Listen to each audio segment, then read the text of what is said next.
Hello' everyone আৰু এটা নতুন বেংকাৰ সিৰিজৰ ভিডিঅ'লৈ মই সুজিত কুমাৰ নাথে আপোনালোক সকলোকে স্বাগতম জনালোঁ।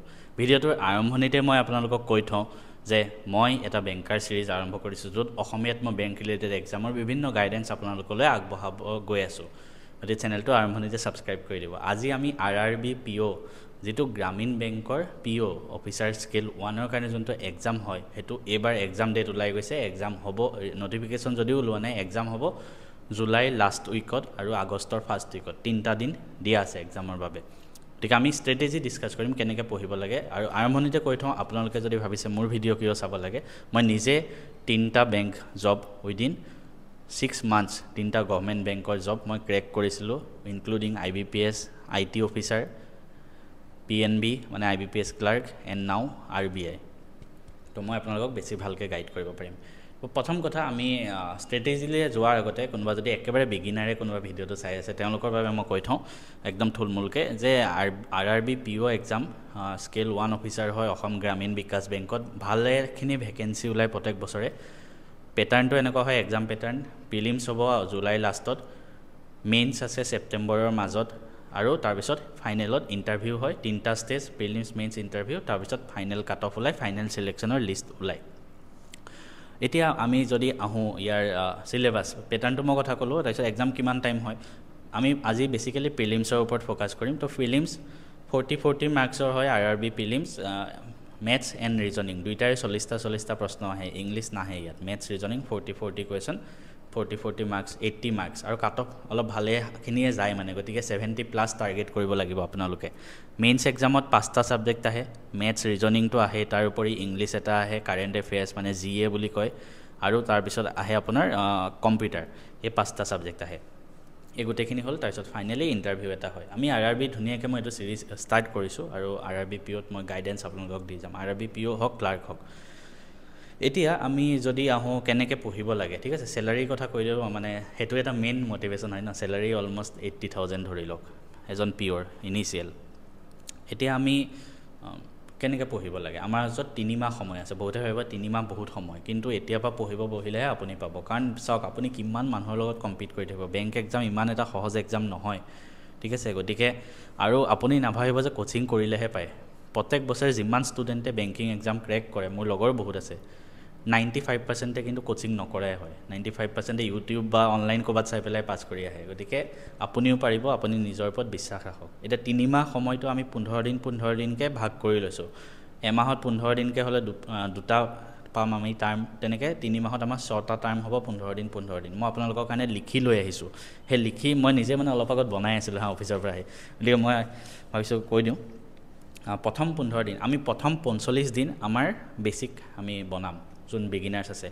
আৰু আৰম্ভণিতে কৈ থওঁ, আপোনালোকে যিসকল ৱৰ্কিং আছে তেওঁলোকে 3 ঘণ্টা 4 ঘণ্টা টাইম দিবলৈ চেষ্টা কৰক প্ৰতিদিনে, আৰু যিসকলে নন ৱৰ্কিং মানে প্ৰিপেৰেশ্যন কৰি আছে ঘৰতে বহি, তেওঁলোকে 5 ঘণ্টা 6 ঘণ্টা দিনটোত পঢ়া আৰম্ভ কৰক।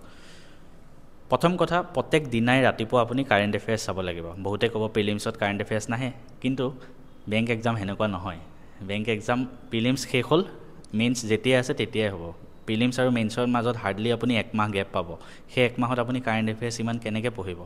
মই আৰম্ভণিৰ পৰা কাৰেণ্ট এফেয়াৰ্ছ পঢ়িছিলোঁ, প্ৰিলিমছৰ প্ৰিপেৰেশ্যনৰ লগে লগে কাৰেণ্ট এফেয়াৰ্ছ পঢ়ি যাওঁ। কাৰেণ্ট এফেয়াৰ্ছ কেনেকৈ পঢ়িব লাগে এটা মই ভিডিঅ' বাৰু বনাই দিম। থুলমূলকৈ যদিও কৈ থওঁ, ৰাতিপুৱা সদায় আপুনি শুই উঠি এইটো টাৰ্গেট কৰক, কাৰেণ্ট এফেয়াৰ্ছৰ এটা ভিডিঅ' চাব। মই চাইছিলোঁ অভিজিত মিশ্ৰা ছাৰৰ ভিডিঅ', তেওঁ বহুত ভাল পঢ়ায়, বেংকাৰ্ছ ৱে বুলি চেনেল এটা আছে। তাৰপিছত কাৰেণ্ট এফেয়াৰ্ছত ফ'কাছ কৰিব, মেইনলি বেংকিং ৰিলেটেড কাৰেণ্ট এফেয়াৰ্ছবিলাক বেছি আহে বেংক এক্সামত। তো সেইবিলাক বেছিকৈ পঢ়িব। বাকী ইমান বেছি ডিটেইলছত UPSC টাইপ কাৰেণ্ট এফেয়াৰ্ছ চাই লাভ নাই। আপুনি বেংকিং ৰিলেটেড এক্সামবিলাকৰ কাৰণে বেংক কাৰেণ্ট এফেয়াৰ্ছ বেছি পঢ়িব। বেংকৰ প্ৰত্যেকটো টাৰ্ম পঢ়িব লাগিব। মই আপোনালোকক গাইড কৰিম, মই নিজেও বনাই দিম লাগিলে ভিডিঅ'। এইখিনি হ'ল বেংকৰ আমাৰ কাৰেণ্ট এফেয়াৰ্ছৰ কাৰণে। আৰু নোটছ বনাব সদায়। তেওঁ যেতিয়া ভিডিঅ' দিয়ে, ভিডিঅ'টো চাই শেষ হোৱাৰ পিছত নোটছ বনাব। মই কি কৰিছিলোঁ, ভিডিঅ'টো ডাবল স্পীডত চাওঁ, তাৰপিছত নোটছটো বনাই ৰাখোঁ, পৰীক্ষাৰ সময়ত ৰিভাইজ কৰিব পাৰোঁ। আৰু দেওবাৰে এই কাৰেণ্ট এফেয়াৰ্ছখিনি ৰিভিজন কৰিব। কাৰেণ্ট এফেয়াৰ্ছত এতিয়া আমি ডেইলি খালি 1 ঘণ্টাই দিম, তাতকৈ বেছি নিদিওঁ, কাৰণ প্ৰিলিমছত অকল মেথছ এণ্ড ৰিজনিংহে আহে। তো আমি প্ৰথম 15 দিন আমি মেথছ ষ্ট্ৰং কৰিম। ৰাতিপুৱা সময়খিনি আমি কাৰেণ্ট এফেয়াৰ্ছ পঢ়িম, সন্ধিয়া যিমান সময় পাওঁ প্ৰথম 15 দিন আমি মেথছ পঢ়িম। মেথছৰ চিলেবাছ আপুনি চাব, চিলেবাছৰ ওপৰত যদি ডিটেইলছ ভিডিঅ' লাগে মই এটা ভিডিঅ' দি দিম বাৰু। তো আপুনি মেথছৰ প্ৰত্যেকটো ডিটেইল সিলেবাস 15 দিনত খতম কৰিব পাৰিব ইমানো ডাঙৰ কথা নহয় ডেইলি আপুনি চাওক ডেইলি আপুনি ভিডিঅ' চাওক মই চাইছিলোঁ বেংকাৰ্ছ ৱে চেনেলৰ পৰা অৰুণ সিং ৰাৱত ছাৰৰ ভিডিঅ' ইউটিউবত তেওঁ মেথছৰ ডিটেইল সিলেবাস দি পঢ়ুৱাই থোৱাও আছে তো আপুনি যাৰ পৰা ভাল পায় তাৰ পৰা চাব পাৰে আড্ডা 247টো ভাল দিয়ে বা কনষ্টেণ্ট গাইড বুলি এটা চেনেল আছে তাতো বিজয় মিশ্ৰাই তাতো দিয়ে তেওঁ নিজেও বহুতকেইটা এক্সাম ক্ৰেক কৰিছিলে তো মেথছ 15 দিনত আপুনি ষ্ট্ৰং কৰিব নেক্সট 15 দিনত আপুনি ৰিজনিং ষ্ট্ৰং কৰিব ৰিজনিং বেছিক সব ক্লিয়াৰ কৰি দিব কোনোবাই ভাবিছে মই আগতে প্ৰিপাৰেশ্যন কৰিও থোৱা আছে হ'লেও আপুনি প্ৰেক্টিছ কৰক আকৌ প্ৰথম এক মাহ আমি মেথছ ৰিজনিং কমপ্লিট কৰি দিম আমাৰ থিয়ৰী পাৰ্ট আমি মানে থিয়ৰী পঢ়ি প্ৰেক্টিছ কৰি ধুনীয়াকৈ গোটেইখিনি শেষ কৰি দিম ৰাতি ৰাতি সদায় আৰু আমি দেওবাৰে আমি অলপ যিহেতু বেছি টাইম পাম তো কাৰেণ্ট এফেয়াৰ্ছখিনি ৰিভিজন কৰিম আৰু সপ্তাহটোত যিখিনি পঢ়িলোঁ সেইখিনি আমি ৰিভিজন কৰিম আকৌ এটা কথা কৈ থওঁ আৰম্ভণিতে মই পাহৰি গৈছিলোঁ এক্সামটো দিয়াৰ আগতে আপুনি প্ৰিভিয়াছ ইয়াৰ কুৱেশ্যন পেপাৰ চাব লাগিব তো প্ৰিভিয়াছ ইয়াৰ কুৱেশ্যনখিনি চাই ল'ব মই আপোনালোকৰ কাৰণে আমাৰ মেথছ এণ্ড ফিজিক্স হাব এপত প্ৰিভিয়াছ ইয়াৰ কুৱেশ্যনখিনি দি দিম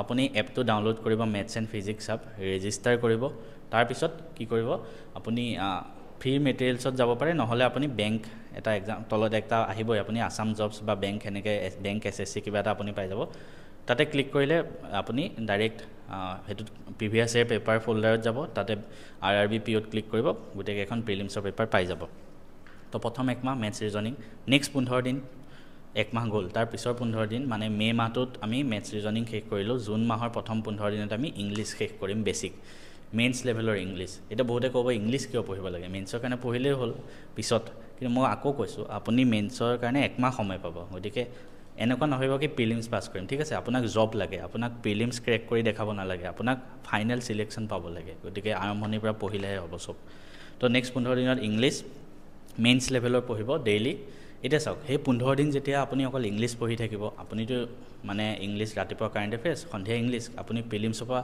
আঁতৰি অহা টাইপ হ'ব গতিকে কি কৰিব সন্ধিয়া 2 ঘণ্টা আপুনি ইংলিছ চাব আৰু তাৰপিছত 1 ঘণ্টা আপুনি প্ৰেক্টিছ কৰিব অল্টাৰনেট মানে চাওক জুন মাহটো সোমালে জুন মাহৰ 1 2 3 সেনেকৈ 15 দিন জুন মাহৰ 1 তাৰিখে ধৰক আপুনি ইংলিছ 2 ঘণ্টা পঢ়িলে সন্ধিয়া আৰু 1 ঘণ্টা এক্সট্ৰাকৈ মেথছ প্ৰেক্টিছ কৰিলে প্ৰিলিমছৰ যিকোনো বুকৰ পৰা কৰিব পাৰে বা ইউটিউবৰ পৰা কৰিব পাৰে মই ইউটিউবৰ পৰা ভিডিঅ' লগাই প্ৰেক্টিছ কৰিছিলোঁ নেক্সট দিনা আপুনি আকৌ সন্ধিয়া ইংলিছ পঢ়িলে আগৰ দিনা যিহেতু মেথছ প্ৰেক্টিছ কৰিছিলে আজি ধৰক ৰিজনিং প্ৰেক্টিছ কৰিব ঠিক তেনেকৈ আকৌ মেথছ ৰিজনিং সেনেকৈ গৈ থাকিব তো 45 দিনত এইখিনিলৈকে খতম কৰক তাৰ পিছৰ 15 দিনত আপুনি কি কৰিব জানেনে মক টেষ্ট দিয়া আৰম্ভ কৰিব লাগিব কাৰণ বেংক এক্সামত মক টেষ্ট বহুত ইম্পৰ্টেণ্ট হয় ময়ো দিছিলোঁ মক টেষ্ট মানে ধুনীয়াকৈ একদম টাইমাৰ চলি থাকে আপুনি লেপটপ বা মোবাইলত চলাব পাৰে ময়ো মক টেষ্ট আনিম বাৰু ময়ো নিজেও আনিম তো নেক্সট 15 দিনত আপুনি সেকশ্যনেল মক টেষ্ট দিব ঠিক আছে এতিয়া সেকশ্যনেল মক টেষ্ট কি হয় আৰু ফুল লেংথ মক টেষ্ট কি হয় জুন মাহৰ 15 তাৰিখৰ পৰা একদম লাষ্টলৈকে জুনৰ 30 তাৰিখলৈকে আপুনি কি কৰিব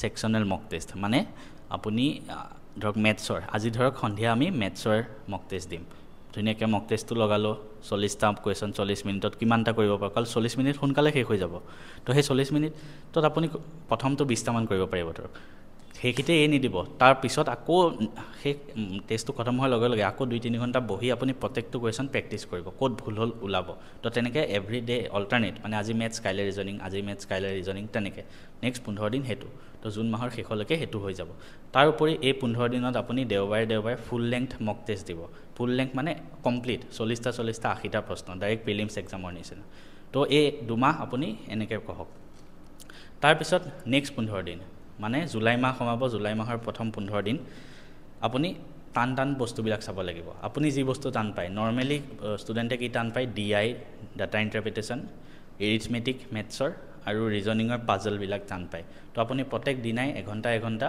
সন্ধিয়া সময়ত মেথছৰ DI আৰু এৰিথমেটিক 2 ঘণ্টা আৰু পাজল 1 ঘণ্টা 3 ঘণ্টা পঢ়িব তাৰোপৰি আৰু 1 ঘণ্টা আপুনি টাইমটো বঢ়াব লাগিব এতিয়া তো সন্ধিয়া আৰু 1 ঘণ্টা আপুনি প্ৰেক্টিছ কৰিব যিকোনো প্ৰেক্টিছ কৰক যি বস্তু জান পাই চব প্ৰেক্টিছ কৰক ঠিক আছে তেনেকৈ তাৰপিছত ফাইনেল 15 দিন ফাইনেল যুদ্ধলৈ যাবলৈ সময় হৈ গ'ল প্ৰিলিমছৰ কাৰণে ফাইনেল 15 দিনতো ৰাতিপুৱা কিন্তু কাৰেণ্ট এফেয়াৰ্ছ এৰি নিদিব সদায় সেইটো ডেইলি হেবিট আৰু ফাইনেল 15 দিনত আপুনি ডেইলি 2 ঘণ্টাকৈ মক টেষ্ট দিব সেয়া আপোনাৰ ফুল লেংথ মক টেষ্টটো হ'ব পাৰে বা সেকশ্যনেল মক টেষ্টটো হ'ব পাৰে আপোনাৰ ওপৰত ডিপেণ্ড কৰিব আৰু তাৰ পিছৰ 2 ঘণ্টাত আপুনি বুকৰ পৰা প্ৰেক্টিছ কৰিব মানে সন্ধিয়া 4 ঘণ্টা পঢ়িব 2 ঘণ্টা ফুল লেংথ মক টেষ্ট আৰু বাকি 2 ঘণ্টা আপুনি বুকৰ পৰা প্ৰেক্টিছ কৰিব এনেকৈ যদি 3 মাহ পঢ়ে RRB PO প্ৰিলিমছ পোৱাৰ পৰা আপোনাক কোনেও ৰখাব নোৱাৰে ৰিসোৰ্সেছ যদি চাই আপুনি মক টেষ্ট যিকোনো ৱেবছাইটৰ পৰা ল'ব পাৰে প্ৰেক্টিছ মক অলিভ বোৰ্ড এইবিলাক টেক্সট বুক তাৰোপৰি ময়ো আনিম সোনকালে সিলেবাসটো বা এইবিলাক সব ডিটেইলছ যদি লাগে কমেন্ট কৰিব মই ধুনীয়াকৈ এটা আৰু ডিটেইলছত ভিডিও বনাই দিম